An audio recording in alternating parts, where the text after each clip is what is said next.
¿Qué tal, equipo? Bienvenidos a Sesiones de Autor. Hoy tenemos una nueva entrevista con César. César, encantado de tenerte aquí. Bienvenido. Encantado, un gusto.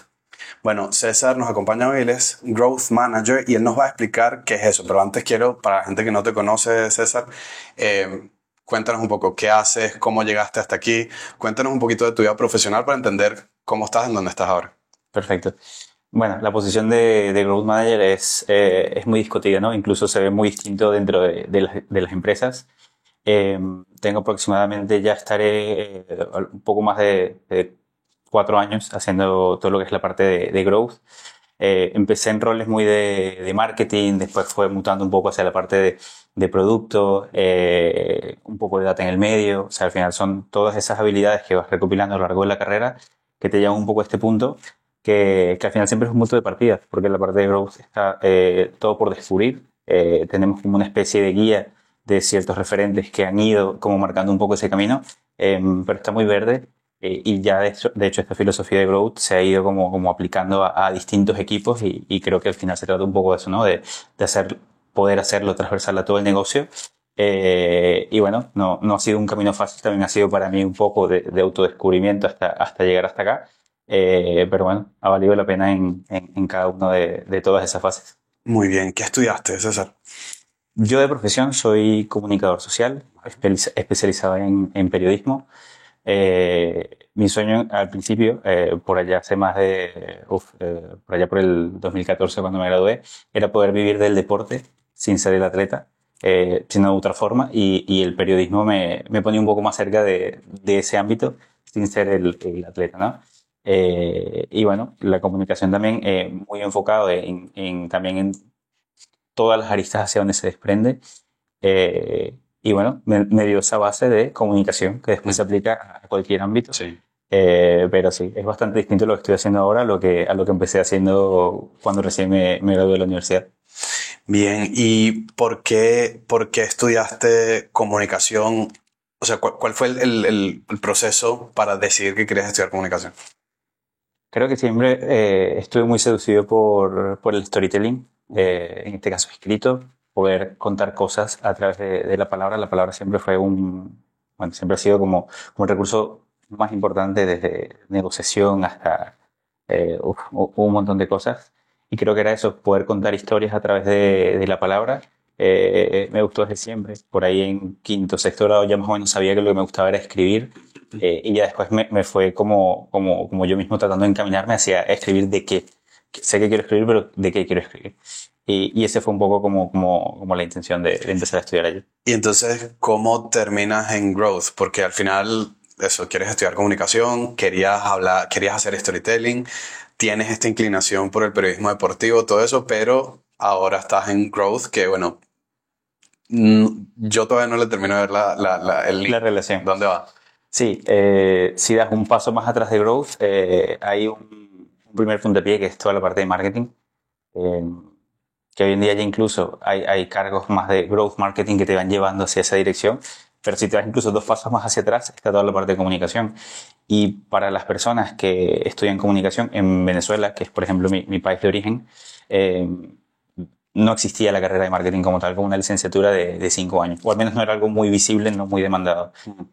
Y un camino inicial era poder estudiar comunicación, que era una puerta de entrada a marketing a través de contenidos, bien sea contenidos en redes sociales, en posts, en notas, en medios. O sea, era como un punto de partida para empezar a entrar en toda la parte digital. Y cuando yo empecé a escribir en ese primer medio deportivo, que estuve casi 4 o 5 años trabajando allí, empecé a dar con algo que me parecía muy interesante, que en ese momento era Google Analytics, Universal Analytics, que era que yo podía ver en datos todo lo que el impacto que podía estar generando mi contenido, y una cosa llevó a la otra, y cuando me di cuenta ya estaba en agencias, realmente empezando a trabajar, pero ya desde contenido, liderando un equipo de 6 personas que eran community managers, un poco haciendo ese vínculo entre el contenido que ellos escriben y esa parte un poco más de negocio de lo que se espera del otro lado. Del propósito de ese contenido que están escribiendo. Claro, entonces yo creo que básicamente la puerta de entrada hacia Growth viene un poco más atrás de marketing y la puerta de entrada de ese marketing viene un poco más desde la parte de contenidos de la comunicación que venía. Pero todo eso no lo sabes hasta que no estás en el campo de trabajo. Claro. ¿Y crees que en la carrera había suficiente información como para que tú supieras que eventualmente podías terminar haciendo Growth? No, de hecho creo que suele pasar con muchas carreras universitarias que ese pensum, que suele ser de 5 años, no suele estar muy actualizado. Y por allí, quizás en octavo o noveno semestre, vi alguna materia de redes sociales, pero que no tiene nada que ver con lo que es hoy en día. Y posiblemente tampoco tenía mucho que ver con lo que era en ese día, ¿no? Porque al final en las universidades todo va como demasiado desfasado. Exacto, exactamente. Y al final es eso, ¿no? O sea, creo que la universidad, como la hemos concebido como de forma muy tradicional, te va a dar como ese puntapié para que sigas o no. Quizás lo encuentres allí inmediatamente lo que te quieres dedicar al resto del tiempo. Pero para mí ha sido un proceso, bueno, iterativo desde el principio. Y el trabajo del growth hacker o del growth manager, en tu caso, ¿en qué consiste? O sea, ¿cuál es el día a día de lo que tú haces? Te puedo decir que el lunes es demasiado distinto al martes, el martes es distinto al miércoles y así el jueves, porque en Product Hackers, que es donde estoy trabajando ya desde hace un poco más de un año, eh, es una agencia que se dedica exclusivamente, son de las pocas agencias, incluso habla hispana, creo que se dedican 100% a growth como servicio. Y a su vez tienes muchos tipos de clientes distintos, van desde e-commerce, SaaS, fintech, apps, o sea, tienes un universo distinto de verticales y nos van asignando cada uno de esos proyectos un poco dependiendo del background de cada uno de ellos. Tenemos un objetivo muy puntual que es hacer crecer a ese cliente. Ese cliente por lo general suelen ser la mayoría, por un 100%, todos productos digitales y es hacerlos crecer dependiendo del objetivo que ellos tengan. Muchas veces le damos nosotros como una vuelta a ese objetivo partiendo desde esa North Star Metric, que es la que te va marcando ese rumbo, que es esa métrica que captura tanto el valor como tal del usuario, del producto que percibe el usuario y el valor del negocio hacia donde quieres crecer, ¿no? Esa métrica que mezcla todo esto. Y al final, cuando empezamos a definir esa métrica, nos tiramos un mes completo de research, cuantitativo, cualitativo, hacemos un montón de cosas como para entender un poco cuáles pueden ser esos primeros problemas de usuarios que vamos detectando. Y tenemos un marco de una metodología propia que se llama Goitree, que vas desde el goal, que es el objetivo, vas de nuevo a la oportunidad, que es lo que vas detectando a través del research, y después te vas a la idea, que esa idea es cómo vas a alcanzar esa oportunidad. Y después que tienes definida esa idea, empiezas a crear experimentos en función de esa idea. Y así un poco, ¿no? Entonces planteamos un roadmap completo de experimentos a un mes vista y empieza básicamente el fuego, ¿no? Ese proceso de descubrimiento de lanzo algo muy rápido, aprendo y vuelvo, y es una rueda de no parar hasta que vas encontrando como esas palancas más potentes se van alineando un poco con ese objetivo del cliente. Y cuando te encuentras ya en ese terreno donde sabes que hay un problema de usuario que lo estás descubriendo y que el resultado impacta directamente en tu métrica de negocio, sigues tirando por ahí hasta que es como el tiburón que ve sangre. Claro, claro. Es un poco eso. ¿Y por qué un mes vista y de repente no, qué sé yo, 2 semanas, mes y medio? O sea, ¿qué tiene de particular el mes como para que ese sea el tiraje inicial de planificación? Bueno, un mes porque suele darle tranquilidad un poco a los clientes saber en qué tener ese marco como de estabilidad en lo que va a pasar. Pero es como el guión. O sea, al final es lo que está escrito, pero se improvisa muchísimo en el medio. O sea, nosotros marcamos un mes como para darnos ese punto de partida, pero realmente siempre decimos que ese ritmo está vivo. O sea, es como un ecosistema completo que va surgiendo cambios. Lo que yo te puedo plantear hoy, no sé, por ejemplo, 1 de mayo, no quiere decir que el 30 de mayo es lo que voy a ejecutar, porque de repente para el 7 de mayo conseguí resultados que estaban en la última semana de abril que me dicen, no, la dirección nueva ahora es esta. Entonces es un poco eso, marcamos un mes como para dar visibilidad, pero lo vamos ajustando siempre que podemos. ¿Qué habilidades tiene que tener alguien que trabaje en esto? Habilidades, me refiero que sean transversales, no necesariamente alguien que haya estudiado, qué sé yo, 5 cursos de growth hacking, sino alguien que de repente esté en otra área y que quiera aspirar a trabajar en un equipo de esto, ¿qué debería saber? Lo más importante para mí es esa capacidad analítica que puedas llegar a tener. Requiere una capa técnica importante, pero la habilidad analítica creo que es lo principal.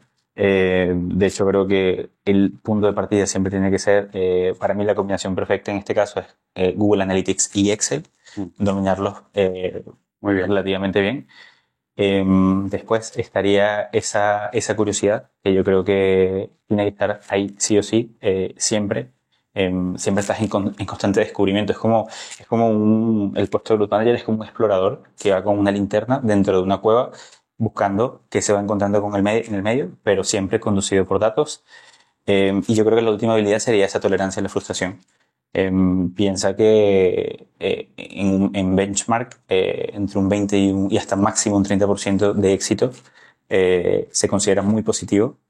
Si lo ves desde esa óptica, puedes decir que entre el 80 y el 70% de las veces fracasas. Claro. Lo que estás acumulando aprendizaje para no invertir horas de desarrollo allí ni dinero en ese 70-80% porque quieres maximizar ese 20% que estás consiguiendo. Entonces, creo que sería capacidad analítica, curiosidad para seguir descubriendo y bueno, ya 100% toda esta parte que es esa tolerancia a la frustración. Claro, entonces el Growth Hacker tiene que entender bien Google Analytics, tiene que entender bien Excel o cualquier herramienta de análisis de datos y tal. Ahora, el Growth Manager, un poquito más de tu lado, que tienes equipo al que le delegas cosas para hacer eso. ¿Qué debería saber el Growth Manager? Bueno, el Growth Manager sin duda esa capacidad de análisis de tenerla ya muy afinada. Tener conocimientos también de producto, conocimientos de marketing,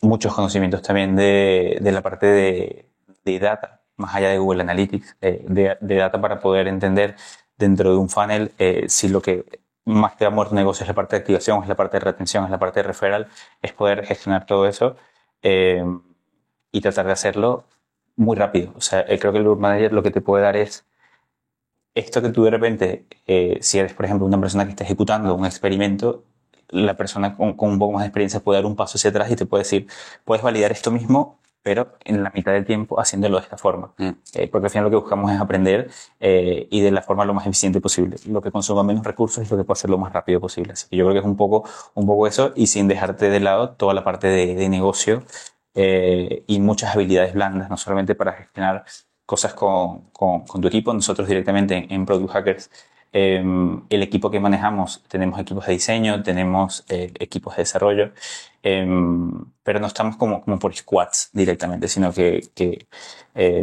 vamos haciéndolo un poco así. Tenemos como unas muy pequeñas células dentro del lado del cliente y después todo lo que es la parte de diseño y toda la parte de desarrollo y toda la parte de data son como equipos apartes, pero que responden como un poco a ese mismo servicio.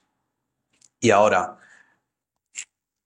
si yo quisiera, como persona completamente ajena a este sector, entrar a trabajar allí como persona de producto en un equipo de growth hacking y tal, ¿hay algún tipo de barrera de entrada? Es decir, ¿hay alguna condición muy particular que yo debería tener para poder aspirar a un puesto de este estilo? Me explico. Por ejemplo, si tú vas a trabajar en un proyecto, qué sé yo, estás aquí en España o estás en Latinoamérica y vas a trabajar en un proyecto con gente de los Estados Unidos o gente de Alemania, pues deberías hablar o inglés o alemán o el idioma en común que puedan poner en concreto.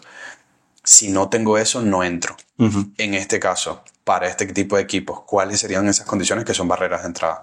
¿Dices desde el punto de vista de producto o desde cualquier otra área que quiera entrar en la parte de growth? Desde cualquier otra área que quiera entrar en la parte de road y si queremos profundizar en la parte de producto también, sí. Vale. Bueno, desde cualquier otra área yo creo que tienes quizás esa limitante que no solamente le encontrarías en la parte de growth, creo que puede pasar incluso en cualquier especialidad, en cualquier rama, que es no tengo experiencia todavía, pero quiero empezar, pero no me contratan porque no tengo experiencia. Ya. Y es ese pez que se muerde la cola, que es un ciclo infinito.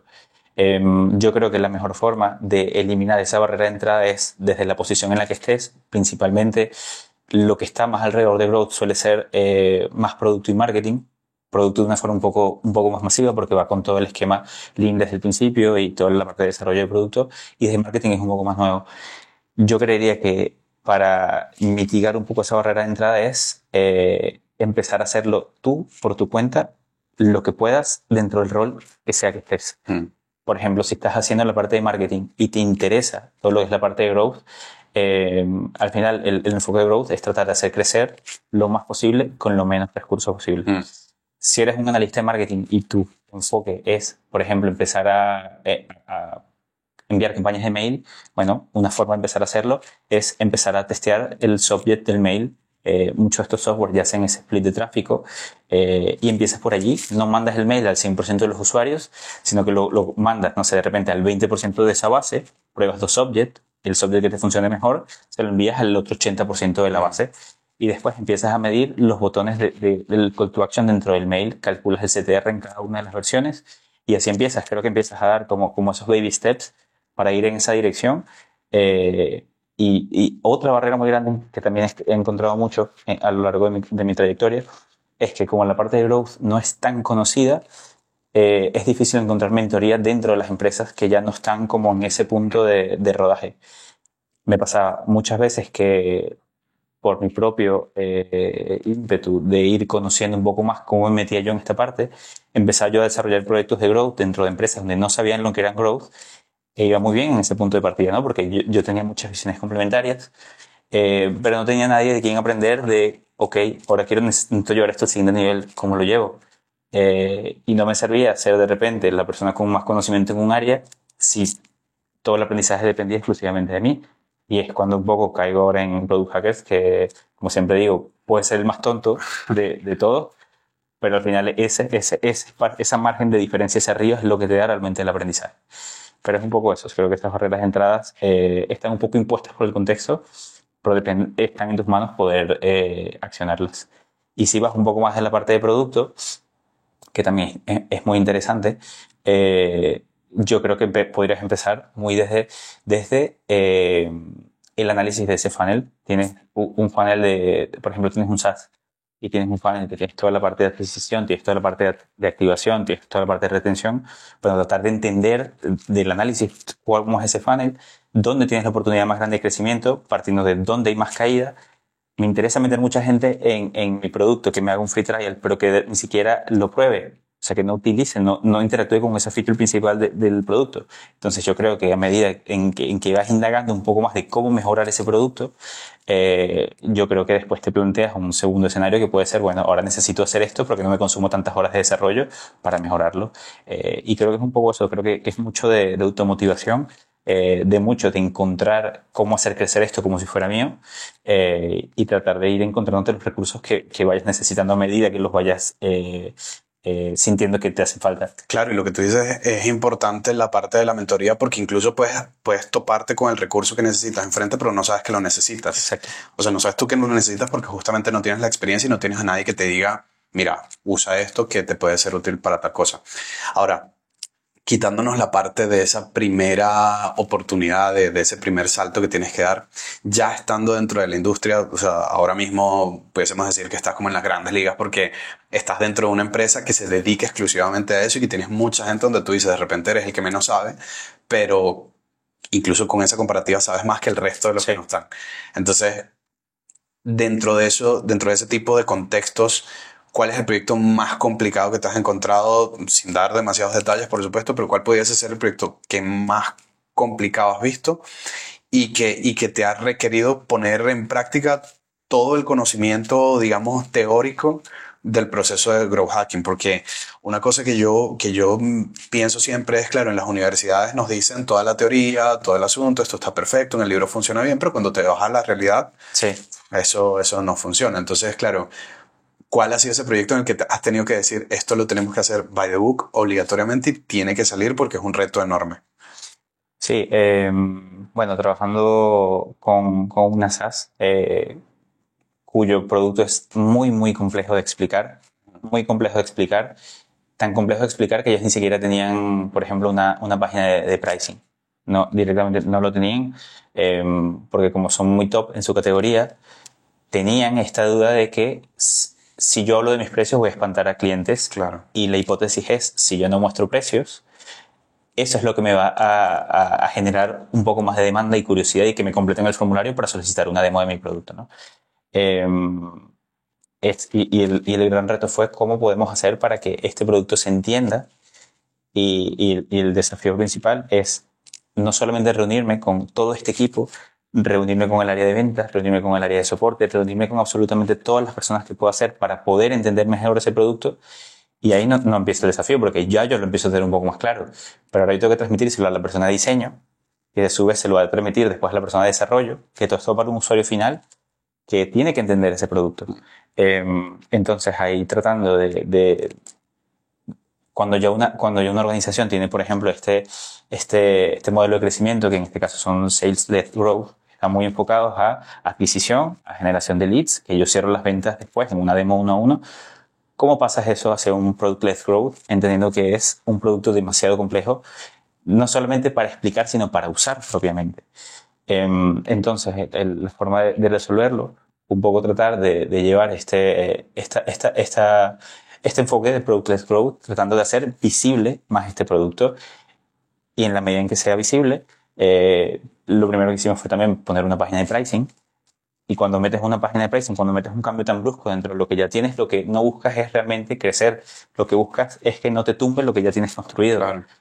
Y buscas es que no tengas la mayor cantidad de fricción. Nos dimos cuenta que no solamente no había fricción, o sea, sino que era muy poca, sino que mejoró la tasa de conversión que ya teníamos. O sea, la conversión general del sitio generalmente cayó, pero los leads cualificados que empezaron a solicitar ese producto a partir de ver una página de pricing completa, detallada, y donde tienes una oportunidad incluso más de explicar ese producto, mejoró muchísimo esa conversión. Y después fue todo utilizando herramientas que te permitían hacer capturas de ese producto en una pequeña interfaz para ir mostrándolo a los usuarios, para que los usuarios interactúen con ese producto, les genere la suficiente duda para que después tengas una demo 1-a-1 con una persona de sales que te aclare las dudas que estás viendo ya en algo que construiste tú mismo sin necesidad de diseño ni desarrollo. Yo creo que ese es el desafío, poder poner todo eso junto y que funcione. Y la gente que iba a usar ese producto sabía que necesitaba ese producto. Es decir, cuando llegaban a esa página web principal, teniendo o no teniendo la página de pricing, sabían por qué irían a buscar ese software. Es que, claro, ahí también te empiezas a preguntar a quién va dirigido todo esto que yo estoy haciendo, porque tienes usuarios que ya utilizaban este tipo de producto en otras empresas y simplemente estaban buscando ir como a ese siguiente nivel. Y también nos dimos cuenta que había un usuario que quería empezar a ofrecer un servicio y que utilizaba este producto para ofrecer ese servicio, pero que nunca lo había hecho antes. Son dos user personas completamente distintos que nosotros no lo sabemos al principio, sino lo empezamos a descubrir a medida que íbamos haciendo ese research. Metíamos encuestas, hicimos entrevistas con usuarios, o sea, como puedes hacer un montón de cosas para perfilarte eso. Pero sí, o sea, al final mucha gente sí puede querer ese producto, pero en la medida en que se lo pongas muy difícil como para acceder a ese producto, al final yo no sé si tú quieres dedicarte a una hora de tu tiempo a que alguien te muestre una plataforma o prefieres directamente tú explorarlo por tu cuenta y eventualmente si tienes dudas cómo acudir a esa persona.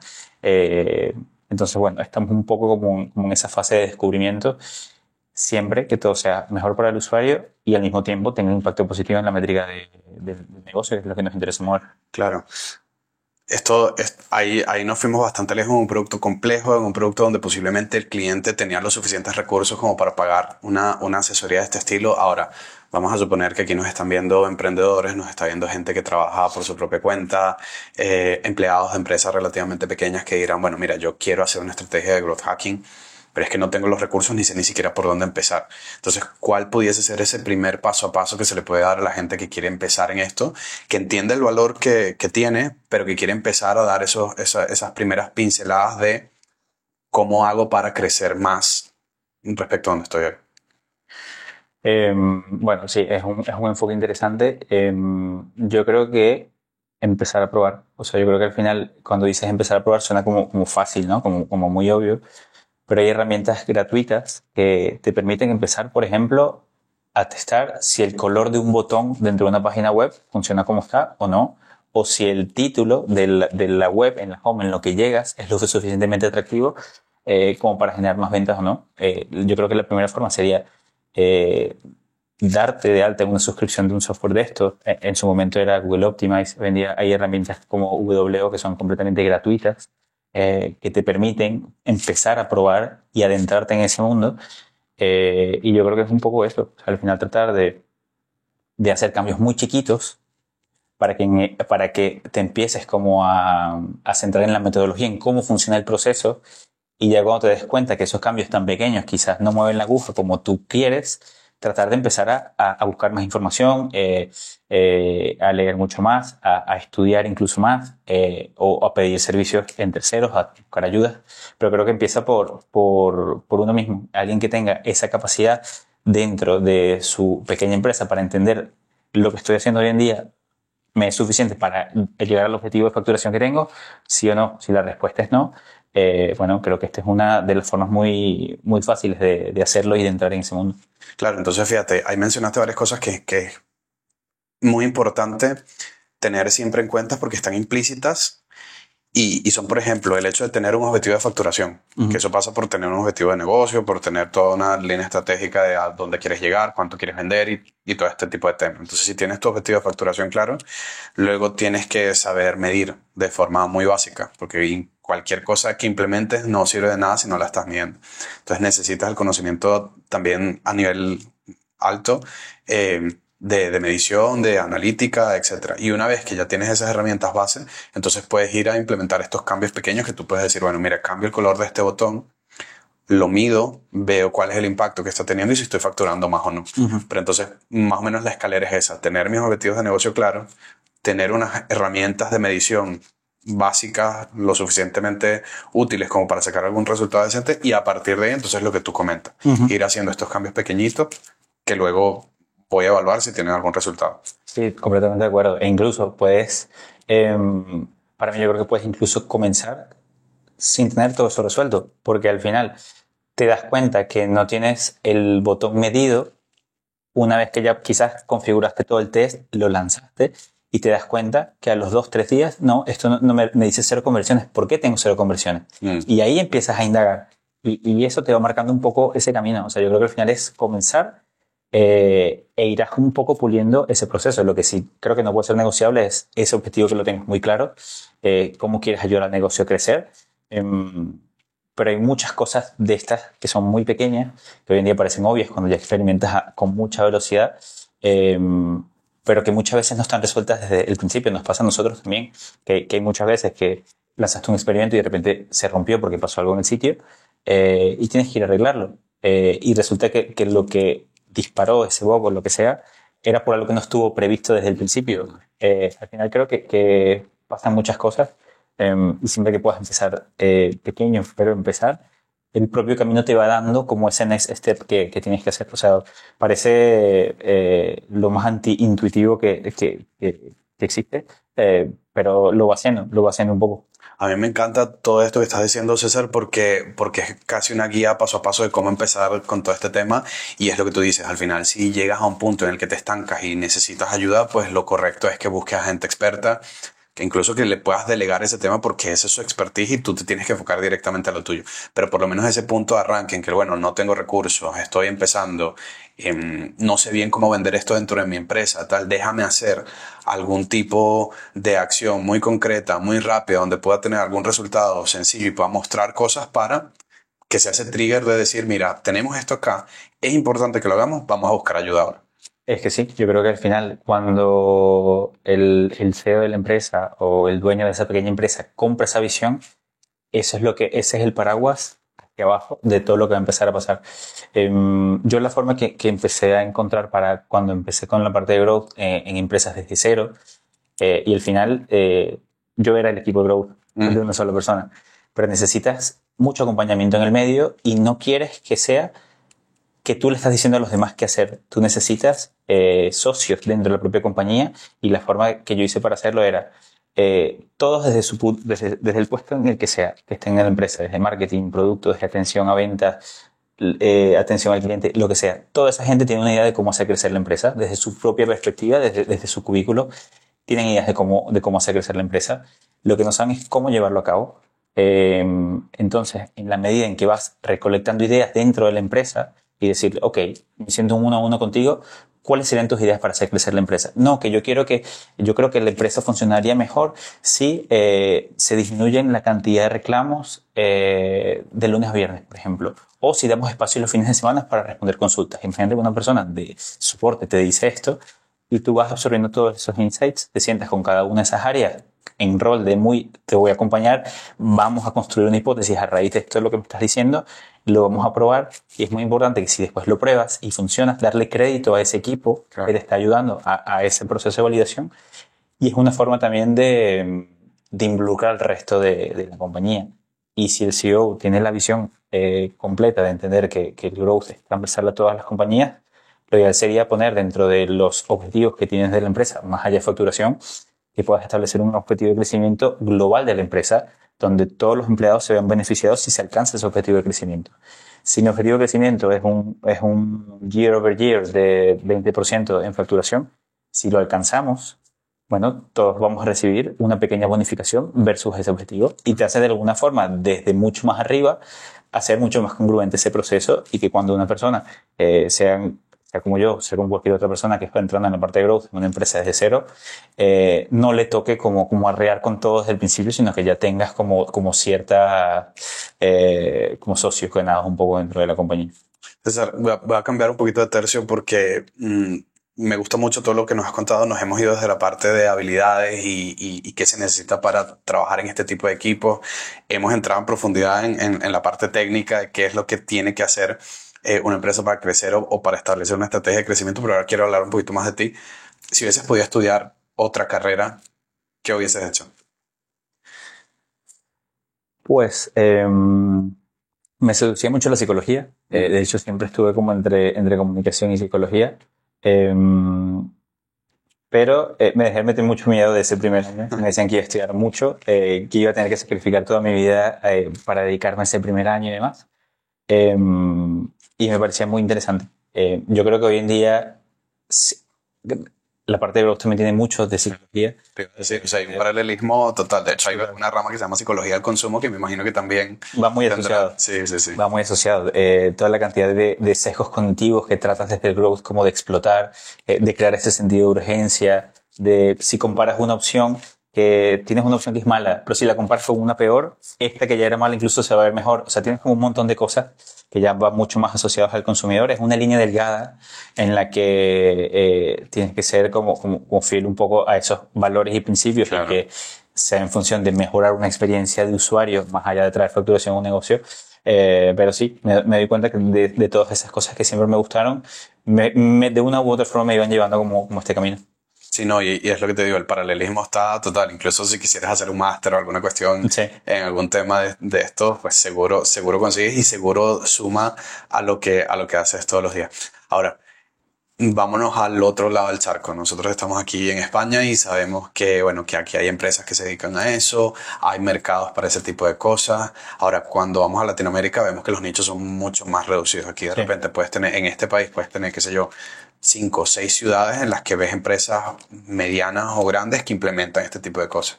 Si te vas a Latinoamérica, en el país, de repente en la capital y en alguna otra ciudad más, es donde te puedes encontrar algún hub pequeño donde se hace algo de esto, pero no son prácticas extendidas, no son carreras o roles que se conocen mucho dentro de las universidades, dentro del proceso formativo. Entonces, ¿cuál sería tu recomendación para gente que viene de nuestros países, de Venezuela, de Perú, de Argentina, de Uruguay? ¿Cuál sería tu recomendación para esta gente que de repente tiene esas habilidades que tú comentaste y quiere incursionar en este tipo de campos? Quiere decir, bueno, mira, quiero entrar en esa parte de desarrollo de productos, de crecimiento de productos, de marketing desde la parte pensando en el crecimiento. ¿Cómo puedo hacer? Si no tienes experiencia en eso, pero ya has ido un poco recogiendo esas habilidades, hay muy buenas academias. Por ejemplo, bueno, de Argentina conozco varias porque viví ahí varios años, que se van mucho más a este no es tanto microlearning, pero sí son cursos de 3-4 meses que van muy enfocados en un desarrollo de un proyecto final, y ese proyecto final puede ser bien sea un producto que estás desarrollando, una mejora en tu sitio web que estás haciendo, y te pasa metodológicamente por todos y cada uno de esos pasos. Muchas de esas escuelas tienen bolsa de trabajo integrada propiamente, que le permiten a esas personas conectarse con esas primeras experiencias laborales, y yo creo que ese es un punto de partida muy interesante. Al final, todo lo que te ofrece la parte de growth, de producto, de marketing, cuando ya va mucho más relacionado a un producto digital, es que hay muchas vacantes remotas en general. Y suelen buscar mucho talento en Latinoamérica. Por ejemplo, en Product Hackers están buscando mucha gente en Argentina, en Chile, porque ven mucho talento también en Latinoamérica. Entonces yo creo que es un poco eso, ¿no? También cómo seguirte especializando y por allí dentro de esa especialización que puedas tener un curso de 3, 4, 5 meses, por allí también ir conociendo personas, de repente incluso en LinkedIn, hacer crecer un poco más esa red, de escribirle a alguien si quieres pedirle consejos. Yo me acuerdo que en su momento le escribí a una persona que trabajaba con los modelos de atribución de Facebook, cuando trabajaba en toda la parte de Paid, y esa persona le pregunté cómo hago para llegar hasta donde estás tú hoy, porque fue una charla de él y la verdad es que me dejó impresionado.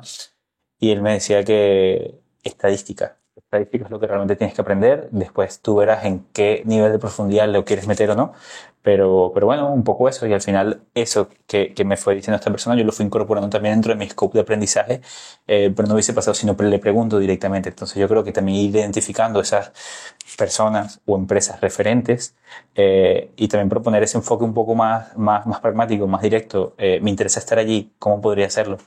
Claro, o sea, no ponernos nosotros mismos esas barreras de entrada que a veces nos ponemos de que creemos que algo está demasiado lejos o que algo es inaccesible. Es simplemente, mira, quiero hacerlo, ¿cómo lo hago?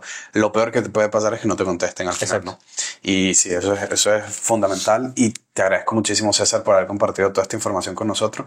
Estoy seguro que tanto a nivel técnico con lo que comentaste como con temas de habilidades vamos a ayudar a alguien y espero que ayudemos a alguien a que de repente, si tiene el interés, pueda orientarse gracias a estas recomendaciones en ese camino. Y bueno, encantado de haberte tenido acá. Ha sido un gusto, en verdad, haber hecho esta entrevista. Creo que es de muchísimo valor. Y bueno, espero que te vaya excelente en todo lo que estés haciendo en adelante y que sigas creciendo igual que lo has hecho hasta ahora. No, pues muchas gracias, la verdad, muy satisfecho y feliz de poder ayudar a todo ese grupo de gente que está buscando alguna alternativa. Y bueno, nada, confío un poco en ese pulso, en ese instinto que te va llevando hacia adelante y que al final las barreras muchas veces las ponemos nosotros mismos y que el mundo está ahí un poco para ir implosionando esas barreras. Así que encantado de estar aquí. Perfecto, César. Muchísimas gracias. Muchísimas gracias, equipo. Nos vemos en una siguiente entrevista de Sesiones de Autor. Chao.